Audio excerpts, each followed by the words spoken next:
Kerala government, അതായത് പിണറായി സർക്കാർ 2026 ഭരണം പിടിക്കാൻ സഹായിക്കുന്ന രീതിയിൽ ഒരു ആഗോള അയ്യപ്പ സംഗമം നടത്തി എന്നുള്ളത് ഞാൻ കഴിഞ്ഞ വീഡിയോയിൽ തന്നെ നിങ്ങളോട് പറഞ്ഞിരുന്നതാണ്. അതിൻ്റെ ബദലായിട്ട് പന്തളത്ത് വെച്ച് ഹിന്ദു പരിവാർ സംഘടനകളൊക്കെ തന്നെ സംഘപരിവാർ സംഘടനകളൊക്കെ തന്നെ നടത്താൻ തീരുമാനിച്ചിരുന്ന മറ്റൊരു സംഗമവും നമ്മൾ കണ്ടു. അത് പരാജയപ്പെടും, കാരണം അതിന് മുന്നോട്ട് വെക്കാൻ വലിയ ലക്ഷ്യങ്ങളൊന്നുമില്ല എന്നുള്ളത് ആ സംഗമം തുടങ്ങി ഏതാനും മണിക്കൂറുകൾക്ക് ശേഷം ഞാനെടുത്ത വീഡിയോയിൽ തന്നെ ഞാൻ നിങ്ങളോട് പറഞ്ഞിരുന്നു. പക്ഷേ അതിന് ശേഷമാണ് ഇന്നലെ വിശദമായി അതുമായി ബന്ധപ്പെട്ടിട്ടുള്ള നിരവധി വീഡിയോകൾ ഞാൻ കണ്ടത്.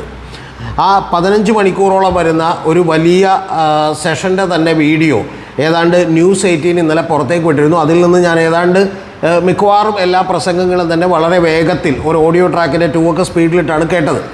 അപ്പോൾ അങ്ങനെ കേട്ടപ്പോൾ എന്നെ ഞെട്ടിക്കുന്നൊരു കാര്യമെന്ന് പറയുന്നത്, യഥാർത്ഥത്തിൽ പിണറായി വിജയൻ്റെ ഒരു രാഷ്ട്രീയ ലക്ഷ്യമുണ്ട്, അതിനൊരു ഗൂഢോദ്ദേശമുണ്ട്, തെരഞ്ഞെടുപ്പിൽ വീണ്ടും അധികാരത്തിൽ വരാനാണ് എന്നൊക്കെ വിമർശിക്കുന്ന ആളുകൾ, അല്ലെങ്കിൽ അതൊക്കെ നമ്മൾ ശരിയാണെന്ന് പറഞ്ഞാൽ പോലും അതിനേക്കാളൊക്കെ വലിയ വിഷലിപ്തമായിട്ടുള്ള പ്രചരണങ്ങൾക്ക് തുടക്കമിടുന്നൊരു പരിപാടിയായിട്ടാണ് ഈ പറയുന്ന പോലെ ബദൽ ആഗോള അയ്യപ്പ സംഗമം മാറിയത്.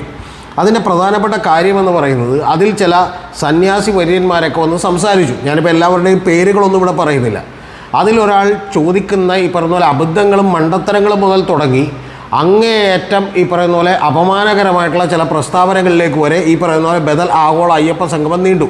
എന്ന് പറഞ്ഞാൽ ഉത്തരേന്ത്യയിലൊക്കെ നമുക്കറിയാം, അല്ലെങ്കിൽ മറ്റു പല സ്ഥലങ്ങളിലും ഇപ്പോൾ വെസ്റ്റ് ബംഗാളിലുമൊക്കെ തന്നെ ജയ് ശ്രീരാം വിളികൾ എങ്ങനെയാണ് ഉപയോഗിക്കപ്പെടുന്നത്, അതുപോലെ തന്നെ ഏതാണ്ട് ശരണമയ്യപ്പ കേരളത്തിൽ ഇനി ഭാവിയുള്ള രാഷ്ട്രീയത്തിൽ ഉപയോഗിക്കപ്പെട്ടേക്കാം എന്നുള്ളതിൻ്റെ സൂചനകളാണ് നമുക്ക് ഈ പറയുന്ന ബദൽ ആഗോള അയ്യപ്പ സംഗമം നൽകുന്നത്.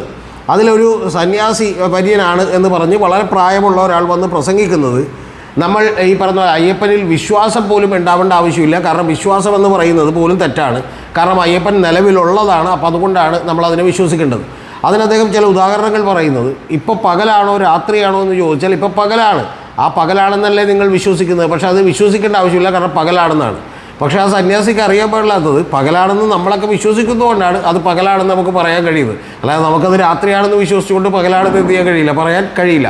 ഇതുപോലെയുള്ള പല അബദ്ധങ്ങളും മണ്ടത്തരങ്ങളും ഒക്കെ തന്നെ വളരെ ഗംഭീരമായി, വളരെ ഈ പറയുന്ന പോലെ ഷുഗർ കോട്ടഡായി അവതരിപ്പിക്കുമ്പോൾ നമുക്ക് ചിലപ്പോൾ ശരിയാണെന്നൊക്കെ എന്ത് ചെയ്യും തോന്നും. ഞാൻ മാതാപ്രധാനന്ദമയിയുടെ കൂടെയുള്ള മാതാപ്രധാനന്ദയുടെ സെക്കൻഡ് ലെഫ്റ്റനൻ്റ് ആയിട്ടുള്ള അമൃത സ്വരൂപാനന്ദയുടെ ഒരു പ്രഭാഷണം ഞാൻ കേട്ടിട്ടുണ്ട്. അത് ഐപാഡും ഈ പറയുന്ന പോലെ ഐമാക്കിൻ്റെ ലാപ്ടോപ്പും ഒക്കെ തുറന്നു വെച്ചാൽ അദ്ദേഹം പറയുന്നത്, ജീവിതത്തിൽ ചിലപ്പോഴൊക്കെ നമുക്ക് ഒരൊറ്റ ചാൻസേ കിട്ടുള്ളൂ എന്ന് അദ്ദേഹം പറയുന്നു. അതിന് അദ്ദേഹം പറയുന്ന ഒരു ഉദാഹരണം എന്ന് പറയുന്നത്, അമൃതാനന്ദമയി അമ്മ വിളിച്ചിട്ടൊരു ഭക്തനോട് പറഞ്ഞു, നിങ്ങൾ ആദ്യം തന്നെ എന്ത് ചെയ്യൂ, ലെഫ്റ്റ് ലെഗ് എന്ത് ചെയ്യൂ, ഉയർത്തൂ എന്ന് പറഞ്ഞു.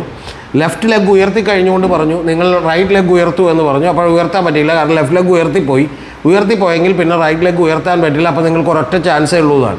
അപ്പോൾ അതിനുശേഷം ഞാനും എൻ്റെ ബ്രദറും കൂടി ഇരുന്ന് കണ്ടപ്പോൾ ബ്രദർ ചോദിക്കുന്നുണ്ടായിരുന്നു, എങ്കിൽ ആ ലെഫ്റ്റ് ലെഗ് താഴ്ത്തി വെച്ചിട്ട് റൈറ്റ് ലെഗ് ഉയർത്തിയാൽ പോരെ, അപ്പോൾ വീണ്ടും ഒരു ചാൻസ് കിട്ടില്ലേ എന്ന് ചോദിക്കുന്നുണ്ടായിരുന്നു. എന്ന് പറഞ്ഞാൽ ഇത്തരത്തിലുള്ള മഹാ അബദ്ധങ്ങളുടെയൊക്കെ ഒരു ഘോഷയാത്രയായിരുന്നു ഇതിലുണ്ടായിരുന്നെങ്കിൽ, അതുകൂടാതെ ഈ പറയുന്ന പോലെ കേരളത്തെ വിഭാഗീയമായി ചിന്തിക്കാൻ പ്രേരിപ്പിക്കുന്ന വലിയ തോതിലുള്ള ഒരു അജണ്ടകളും ഇതിനകത്തുണ്ടായിരുന്നു. ഇതൊക്കെ പറയുമ്പോൾ കേരള സമൂഹം എവിടേക്ക് പോവുകയാണ് എന്നുള്ളതിൽ എനിക്ക് വലിയ അത്ഭുതമുണ്ട് കേട്ടോ. കാരണം ഈ പറയുന്ന മകൻ്റെ അച്ഛൻ എന്ന് പറയുന്ന ഒരു സിനിമയിൽ ജഗതി അവതരിപ്പിക്കുന്ന ഒരു കഥാപാത്രമുണ്ട്, ഒരു സന്യാസിയായിട്ട്. വെറും മണ്ടത്തരങ്ങളും വിഡ്ഢിത്തങ്ങളും അതുപോലെ അഭിനയവും ഒക്കെ കൊണ്ട് ജനങ്ങളെ പറ്റിക്കുന്ന ഒരാളായിട്ടാണ്. അതിൽ ജഗതി പറയുന്നുണ്ട്, വെള്ളമടിച്ച് ഫിറ്റായിട്ട് ജഗതി പറയുന്നത്, സ്വിച്ച് ഇട്ടാൽ ബൾബ് കത്തും, പക്ഷേ ബൾബ് ഇട്ടാൽ സ്വിച്ച് കത്തില്ല എന്നുള്ളതാണ്. അപ്പോൾ അത്തരത്തിൽ സ്വിച്ച് ഇട്ടാൽ ബൾബ് കത്തും, പക്ഷേ ബൾബ് ഇട്ടാൽ സ്വിച്ച് കത്തില്ല, ഇത്തരം കാര്യങ്ങൾ നിങ്ങൾ മനസ്സിലാക്കിയാൽ പിന്നെ നിങ്ങൾക്ക് ജീവിതത്തിൽ ദുഃഖമുണ്ടാവില്ല എന്നൊക്കെ പറയുന്ന വാചകങ്ങളുണ്ട്. ഏതാണ്ട് അതിനോടൊക്കെ ഉപമിക്കാവുന്ന രീതിയിലുള്ള നിരവധി കോമഡികൾ, തമാശകളൊക്കെ തന്നെ ഈ സമ്മേളനത്തിൻ്റെ ഭാഗമായിട്ടുണ്ടായിരുന്നു. ഇതിനൊക്കെ ശേഷം അതേ സന്യാസി തന്നെ പറയുന്നത്, ഞങ്ങൾ യുദ്ധം പ്രഖ്യാപിക്കാൻ പോവുകയാണ് എന്നൊക്കെയുള്ളതാണ്. ഇത് ആരോടാണ് യുദ്ധം പ്രഖ്യാപിക്കേണ്ടത്, എന്താണ് യുദ്ധം പ്രഖ്യാപിക്കാൻ പോകുന്നത്? ഈ ഗവൺമെൻറ് ഈ പറയുന്ന പോലെ 2018 ശബരിമലയിൽ സ്ത്രീ പ്രവേശനം നടത്തണമെന്ന് സുപ്രീം കോടതി ഓർഡർ ഇട്ടപ്പോൾ അതിനുവേണ്ടി ശ്രമിച്ചിട്ടുള്ളൊരു ഗവൺമെൻറ് അതിൽ എന്ത് നിലപാടെടുക്കുമെന്നൊക്കെ ചോദിച്ചുകൊണ്ട് ഈ പറയുന്ന പോലെ വിജി തമ്പിയെ പോലെയുള്ള പഴയ നമ്മുടെ സംവിധായകരെ പോലെയുള്ള, ഇപ്പോൾ അദ്ദേഹം എന്തോ ശിവസേനയുടെ നേതാവാണ്, അത്തരത്തിലുള്ള ആളുകളൊക്കെ വന്ന് വളരെ ഈ പറയുന്ന പോലെ മോശപ്പെട്ട രീതിയിലുള്ള പല പരാമർശങ്ങളൊക്കെ എന്ത് ചെയ്യുന്നു, നടത്തുന്നു.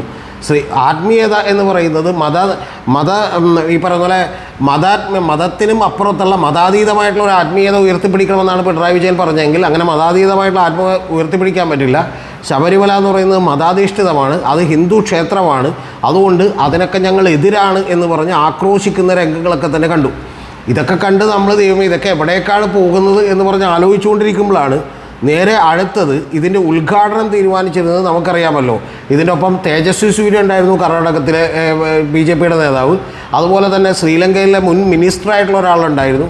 ഇതിനെല്ലാത്തിനും ഉപരിയായിട്ട് അണ്ണാമലൈ എന്ന് പറയുന്ന BJPയുടെ തമിഴ്നാട് ഘടകത്തിൻ്റെ നേരത്തെ പ്രസിഡൻ്റ് ആയിരുന്നു. ഇപ്പോൾ അദ്ദേഹത്തെ മാറ്റി അദ്ദേഹത്തിൻ്റെ ഒരു പ്രസംഗമുണ്ടായിരുന്നു. ആ അണ്ണാമലൈ എന്ന് പറയുന്ന ഒരാളുടെ പ്രസംഗം കേട്ടിട്ട് ഞാൻ ശരിക്കും തലയിൽ കഴിച്ചു പോയി. കാരണം അദ്ദേഹം നേരത്തെ ഒരു IPS കാരനായിരുന്നു എന്ന് ആലോചിക്കുമ്പോൾ നമ്മുടെ വിദ്യാഭ്യാസ സമ്പ്രദായമൊക്കെ എങ്ങനെ പരിഷ്കരിക്കണം എന്നുള്ളതിനെക്കുറിച്ച് നമ്മൾ പഠിക്കേണ്ടതുണ്ട് എന്നുള്ളതാണ് മനസ്സിലാക്കുന്നത്. അതിൽ അദ്ദേഹം പറയുന്നത് തമിഴ്നാട് ഗവൺമെൻറ്റിൻ്റെ ഈ ദേവസ്വം ബോർഡ് പോലെയുള്ള ഒരു ബോഡിയിൽ 5,25,000 ഏക്കർ സ്ഥലമുണ്ടായിരുന്നു. ഇപ്പോൾ അത് 4 ലക്ഷം ഏക്കർ സ്ഥലമേ ഉള്ളൂ. 1,4 ലക്ഷം ഏക്കർ ഇവിടെ പോയി എന്നൊക്കെയാണ് ചോദിച്ചുകൊണ്ടിരിക്കുന്നത്. അങ്ങനെ ഉണ്ടെങ്കിൽ ഇവർ നിരന്തരം പറയുന്ന പോലെ ഇതുമായി ബന്ധപ്പെട്ട് നിങ്ങൾക്ക് സുപ്രീം കോടതിയിലേക്ക് പോവുകയോ ആ സ്ഥലം തിരിച്ചു പിടിക്കാനുള്ള പദ്ധതികൾ ആവിഷ്കരിക്കുകയൊക്കെ ചെയ്യാൻ എന്താണ് അണ്ണാമലൈ തടസ്സം? എല്ലാ കേസിലും ഇപ്പോൾ ഈ പറയുന്ന തെരഞ്ഞെടുപ്പ് കമ്മീഷൻ്റെ കാര്യത്തിൽ പോലും നിങ്ങൾ പറയുന്നത് എന്തുകൊണ്ട് സുപ്രീം കോടതിയിലേക്ക് പോകുന്നില്ല എന്നുള്ളതാണ്. അപ്പോൾ അതേപോലെ തന്നെ ഇവിടെ പിണറായി വിജയനും ഈ പറയുന്ന MK സ്റ്റാലിനും ഒക്കെ തന്നെ രണ്ടുപേരും ദൈവത്തിൻ്റെ പേരിൽ കൊള്ള നടത്തിക്കൊണ്ടിരിക്കുകയാണ് എന്നൊക്കെ പറയുന്നു. പിന്നീട് അദ്ദേഹം ശ്രമിച്ചത് പിണറായി വിജയന് മറുപടി പറയാനായിട്ടാണ്. അത് 1,300 കോടി രൂപ ശബരിമലയിൽ നിന്ന് കഴിഞ്ഞ 4 കൊല്ലങ്ങളായിട്ട് കിട്ടിയിട്ടുണ്ടെന്നും അങ്ങനെ കിട്ടിയ പണത്തിൽ നിന്നെടുത്താണ് ചെറിയ ചെറിയ എമൗണ്ടുകൾ ഇതിന് ചിലവാക്കുന്നു എന്നുമൊക്കെ പറഞ്ഞുകൊണ്ടിരിക്കുന്നത്. എൻ്റെ പൊന്നണ്ണാമലൈ അണ്ണാൻ മനസ്സിലാക്കേണ്ട ഒരു കാര്യം എന്ന് പറഞ്ഞാൽ ഈ കിട്ടിയ പണമൊക്കെ ട്രാവൻകൂർ ദേവസ്വം ബോർഡിനാണ് കിട്ടിയിട്ടുള്ളത്. അല്ലാതെ അത് നേരെ അപ്പം തന്നെ ചെക്ക് എഴുതി ഗവൺമെൻറ്റിനൊന്നും കൊടുത്തിട്ടില്ല. പകരം ഗവൺമെൻറ് ഈ ദേവസ്വം ബോർഡിനടക്കം കൊടുത്തിട്ടുള്ള കണക്കുകളെക്കുറിച്ചാണ് കഴിഞ്ഞ ദിവസം ഞാൻ ഉദ്ധരിച്ചത്. നമ്മൾ മറ്റേ പകലായിരിക്കുമ്പോൾ രാത്രിയാണെന്ന് പറഞ്ഞ ആളുകളെ കബളിപ്പിക്കാൻ പറ്റില്ല. പിന്നെ ഇതൊന്നും പോരാതെ അദ്ദേഹം പറയുന്നത് ഈ ഭഗവത്ഗീതയിൽ നിന്ന് ചില വാചകങ്ങൾ ഉദ്ധരിച്ചല്ലോ. അങ്ങനെ ഭഗവത്ഗീതയിൽ നിന്ന് വാചകങ്ങൾ ഉദ്ധരിക്കാൻ പോലും പിണറായി വിജയന് അവകാശമില്ല. കാരണം അദ്ദേഹം നാസ്തികനായിട്ടുള്ള ഒരാളാണ്, ഡ്രാമാചാരികളാണെന്നാണ് എന്ന് പറഞ്ഞാൽ നാടകക്കാരാണെന്നാണ് ഉദ്ദേശിക്കുന്നത്. കൂടാതെ പിണറായി വിജയന് ബ്രാഹ്മണ ഫോബിയ ഉണ്ട് എന്നാണ് പറയുന്നത്. അതെന്തായാലും പറഞ്ഞത് നന്നായി. കാരണം ബ്രാഹ്മണ ഫോബിയ ഉണ്ടെങ്കിൽ, ഇപ്പം നിലവിലില്ല, അങ്ങനെ ഉണ്ടെങ്കിൽ ആളുകൾക്ക് എങ്ങനെ ഉണ്ടായി എന്നുള്ളത് കൂടി അണ്ണാമലൈ ഒന്ന് ആലോചിക്കുന്നതല്ലാണ്. അത് ബ്രാഹ്മണർ ഈ പറയുന്ന പോലെ താഴേക്കിടയുള്ള വൈശ്യനെയും ശൂദ്രനെയും അതുപോലെ പുല്ലിനെയും ഒക്കെ തന്നെ വഴി നടത്താതിരുന്നത് കൊണ്ടാണ്, പ്രത്യേകിച്ച് ഈഴവരെ അടക്കം. അപ്പോൾ അതുകൊണ്ട് അതുകൂടി ഒന്ന് ഓർത്തു വെക്കുന്നത് കൃത്യമായിട്ടും നല്ലതായിരിക്കും എന്നുള്ളതാണ് എനിക്ക് പറയാനുള്ളത് ബ്രാഹ്മണ ഫോബിയുടെ കാര്യത്തിൽ. ഇതെല്ലാം കഴിഞ്ഞ് ഇദ്ദേഹം ഇതമാത്രമാണ് പറഞ്ഞിരുന്നതെങ്കിൽ കുഴപ്പമില്ല. ഇദ്ദേഹം പറയുന്ന മറ്റൊരു പ്രധാനപ്പെട്ട കാര്യം എന്ന് പറയുന്നത് ഇതിൽ ഈ പിണറായി വിജയനെ പോലെയുള്ള ആളുകൾ ഉറപ്പായിട്ടും നരകത്തിൽ പോകും, അവരൊരിക്കലും സ്വർഗത്തിൽ പോകില്ല. നരകത്തിൽ പോകാൻ വേണ്ടി പറയുന്ന ഒരു കാര്യം എന്ന് പറയുന്നത് കാമം, ഈ പറയുന്ന പോലെ ലസ്റ്റ്, അതുപോലെ തന്നെ ദേഷ്യം, ക്രോധം ഉണ്ടാവണം, അതുപോലെ ഈ പറയുന്ന പോലെ ഗ്രീഡിനെസ്, ആർത്തി ഉണ്ടാവണം. ഇതെല്ലാം ആളുകളെല്ലാം നരകത്തിൽ പോകുമെന്നാണ് പറയുന്നത്. എന്ന് പറഞ്ഞാൽ ഇത് മൂന്നുമുള്ള ഒരാളാണ് പിണറായി വിജയൻ എന്നാണ് അണ്ണാമലൈ പറയുന്നത്. ഒന്ന് ആലോചിച്ച് നോക്കുക നിങ്ങൾ. കേരളത്തിൻ്റെ മുഖ്യമന്ത്രിയായിട്ടുള്ള 80 വയസ്സെത്തിക്കുന്ന ഒരു മനുഷ്യനെക്കുറിച്ച് തമിഴ്നാട്ടിൽ നിന്ന് ഈ പറയുന്ന പോലെ BJP ഇങ്ങോട്ട് ഈ സംഘപരിവാർ സംഘടനകൾ കെട്ടിവലിച്ചു കൊണ്ടുവരുന്ന അണ്ണാമലൈ ഇവിടെ ഇരുന്ന് പറയുന്നത് അദ്ദേഹത്തിന് എന്തുണ്ട്, കാമവും ക്രോധവും അതുപോലെ അത്യാർത്തിയുമുണ്ട് എന്നൊക്കെയുള്ള വെറും വില കുറഞ്ഞ അങ്ങേയറ്റം അപലപനീയമായിട്ടുള്ള പരാമർശങ്ങളാണ് നടത്തിക്കൊണ്ടിരിക്കുന്നത്.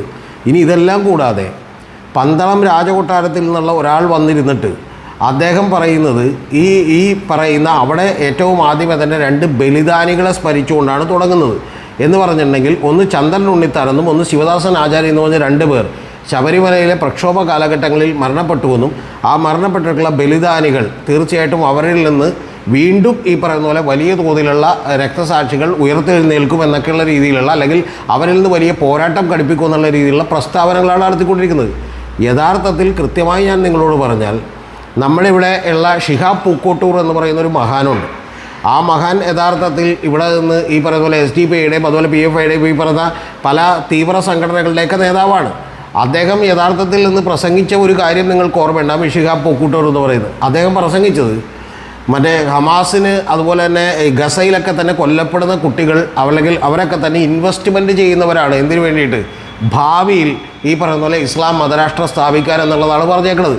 അപ്പോൾ ഷിഹാബ് പൂക്കോട്ടൂരിനെ പോലെയുള്ള ആളുകൾ ഇത്തരത്തിലുള്ള ഈ പറയുന്ന പോലെ ഒരു മുസ്ലിം ബ്രദർഹുഡിൻ്റെ ഐഡിയ ഒക്കെ പിന്തുടരുന്ന ആളുകൾ അവർ പറയുന്നത് പോലെ തന്നെയുള്ള വർത്തമാനം പറയാൻ കേരളത്തിൽ നിന്ന് ഹിന്ദു സംഘടനകൾക്കും കഴിയുന്നു എന്ന് പറയുന്ന അതിഭീകരമായിട്ടുള്ള ഒരവസ്ഥയാണ് ഈ പറയുന്ന ബദൽ സംഗമം മുന്നോട്ട് വെക്കുന്നത്. ഇതെവിടെ ചെന്ന് അവസാനിക്കുമെന്ന് എനിക്കറിയില്ല. ഇനി ഈ പറയുന്ന പോലെ ശരണമയ്യപ്പ എന്ന് പറയുന്നൊരു വാചകം നമ്മളെല്ലാം തന്നെ വിശ്വസിക്കുകയും സ്നേഹിക്കുകയും ചെയ്യുന്ന അയ്യപ്പനെക്കുറിച്ചുള്ള വാചകങ്ങൾ എങ്ങനെയാണ് ഭാവിയിൽ രാഷ്ട്രീയത്തിൽ ജയ് ശ്രീരാം വിളികൾ പോലെ ഉയർത്തപ്പെടുക എന്നുള്ളതുമൊക്കെ തന്നെ അങ്ങേയറ്റം ഭീതികരമായിട്ടുള്ളൊരു കാര്യമാണ് എന്ന് പറയാതെ വയ്യ. യഥാർത്ഥത്തിൽ കേരളം ഒരു ഭ്രാന്താലയമായി മാറിക്കൊണ്ടിരിക്കുന്നതിൻ്റെ അല്ലെങ്കിൽ മാറാൻ പോകുന്നതിൻ്റെ സൂചനകളാണോ ഇതെന്ന് പോലും സംശയിക്കുന്നു. ഇതിൽ ഞാൻ വിട്ടുകളഞ്ഞ നിരവധി പേരുണ്ട്. ഒന്ന് വത്സൻ തില്ലങ്കേരിയാണ്, അതുപോലെ തന്നെ ശശികല എന്ന് പറയുന്ന ഒരു സ്ത്രീയാണ്. ഇവരെക്കുറിച്ചൊന്നും നമ്മൾ പ്രത്യേകിച്ച് പറയേണ്ടതില്ലല്ലോ. ഇവർ സാധാരണ സംസാരിച്ചുകൊണ്ടിരിക്കുന്നതൊക്കെ തന്നെ അങ്ങേയറ്റം തീവ്രതമായിട്ടുള്ള വർഗീയത തുപ്പുന്ന അങ്ങേയറ്റം മ്ലേച്ഛകരമായിട്ടുള്ള കാര്യങ്ങളാണ് ഈ ശശികലയൊക്കെ തന്നെ ഫേസ്ബുക്ക് പോസ്റ്റുകളിലൂടെ ഇട്ടുകൊണ്ടിരിക്കുന്നത്. അവരിടുന്നതിന് ഒരു നിലവാരവുമില്ല എന്ന് മാത്രമല്ല, പിണറായി വിജയൻ മുഖ്യമന്ത്രിയെക്കുറിച്ച് പോലും അവർ ഈ പറയുന്ന പോലെ എന്താണ് പമ്പയിലും അതുപോലെ തന്നെ ശിവഗിരിക്കടുത്തൊക്കെ ഇടുന്ന ടൂറിസം സെൻറ്ററുകളിലൂടെ ഇടുന്നതും അവിടെ കസേരകൾ മാറ്റി ബെഡ് ഇട്ടിട്ടുണ്ടെന്നും ആ ബെഡിൽ ഈ പറയുന്ന പോലെ ഇനി മറ്റേ ചിക്കൻ കാല് കടിച്ചു പറിക്കലും പെണ്ണും ഉണ്ടാകാം എന്നൊക്കെ പറഞ്ഞൊക്കെയുള്ള പോസ്റ്റുകൾ പോലും ഇടുന്ന വിവരക്കേടുകളൊക്കെ കൂട്ടിയിരുത്തിക്കൊണ്ടാണ് ഈ ബദൽ സംഗമം നടത്തിയത്. യഥാർത്ഥത്തിൽ ഇതിനൊക്കെ ഇനിയും കേരളത്തിൽ ആൾ കൂടിയാൽ കേരളം ഒരു ഭ്രാന്താലയമാകും എന്നുള്ള കാര്യത്തിൽ എനിക്കൊരു സംശയവുമില്ല. അപ്പോൾ അതുകൊണ്ട് ഒരു പോയിന്റ് ഞാൻ ഒരിക്കൽ കൂടി ആവർത്തിക്കുന്നു. ഇത് ഈ പറയുന്ന പോലെ നേരത്തെ പറഞ്ഞ ഒരു മുസ്ലിം ബ്രദർഹുഡ് എന്നൊക്കെ പറയുന്നത് പോലെ തന്നെയുള്ള ഒരു കാര്യത്തിലേക്ക് ഹിന്ദു ഈ പറയുന്ന പോലെ സംഘപരിവാർ സംഘടനകൾ കേരളത്തെ പോലും ഉഴുതുമഴിക്കാൻ കഴിയുമെന്ന് പറയുന്ന വിശ്വാസം അവർക്കുണ്ടായിരിക്കുന്നു. ആ വിശ്വാസത്തിലേക്ക് എത്തിയത് 2018 ശബരിമലയിൽ സ്ത്രീ പ്രവേശനം എന്ന് പറയുന്ന വിധിയോടും അതിനോട് അനുകൂലമായിട്ടുണ്ടായ സംഭവ വികാസങ്ങളും കൊണ്ടാണ്. അതിൻ്റെ അടുത്ത ഘട്ടമാണ് ഈ പറയുന്ന പോലെ പന്തളത്ത് കണ്ടത് എന്ന് ഞാൻ വിചാരിക്കുന്നു. യഥാർത്ഥത്തിൽ ഇത് നമ്മളെ പേടിപ്പെടുത്തേണ്ട ഒരു കാര്യമാണ്. നമ്മുടെ കുട്ടികളോടും അടുത്ത തലമുറയോടൊക്കെ പറയാനുള്ളത്, ഇനിയും ഈ നാട്ടിൽ പ്രതീക്ഷ അർപ്പിച്ച് ഇവിടെ നിൽക്കണമെന്നില്ല. ഏറ്റവും കുറഞ്ഞ പക്ഷം യൂറോപ്പിലേക്കും അമേരിക്കയിലേക്കും UK-യിലേക്കൊന്നും വിസ കിട്ടിയില്ലെങ്കിലും കടൽ ചാടി നീന്തി ഏതെങ്കിലും രാജ്യത്തെത്തി രക്ഷപ്പെടുന്നത് നന്നായിരിക്കും എന്നുള്ളതാണ് എനിക്ക് ഉപദേശിക്കാനുള്ളത്. കാര്യങ്ങൾ ഇങ്ങനെ തന്നെ പുരോഗമിച്ചാൽ അല്ലെങ്കിൽ ഇതിനെ എതിർക്കാനുള്ള ഇതിനെയൊക്കെ തള്ളിക്കളയാനുള്ള ഒരു ശക്തി കേരളീയ സമൂഹം കാണിക്കേണ്ടതുണ്ട്.